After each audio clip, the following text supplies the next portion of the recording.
যে দুজনই রেডি, সেও রেডি, আমিও ready. Hello everyone, welcome back to my new video. এই যে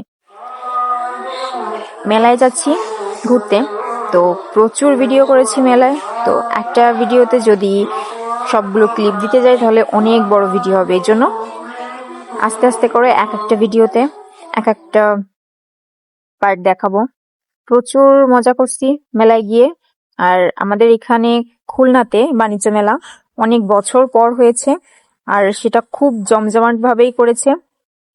এই যে অলরেডি আমরা এখানে চলে এসেছি। তো এটা হচ্ছে বাইরের গেট আপ। তো বাইরে থেকেই অনেক সুন্দর লাগছিল। এই যে অনেক স্টল ছিল এখানে, এমন কিছু ছিল না যে এই মেলাতে ছিল না। তো সবকিছু ভিডিও ক্লিপ করা আছে, আস্তে আস্তে শেয়ার করব। আর এটা আমাদের বাড়ির খুবই কাছে ছিল, আমাদের শিরোমণিতেই, ক্যান্টনমেন্ট জাহানাবাদের সাথেই ছিল এটা। এই যে মাসব্যাপী মিনি বাণিজ্য ও আনন্দ মেলা 2024 ও 25। এই যে তো এটাই হচ্ছে মেলার বাইরেটা। এবার ভেতরেরও অনেক ভিডিও আছে, সেগুলোও শেয়ার করব।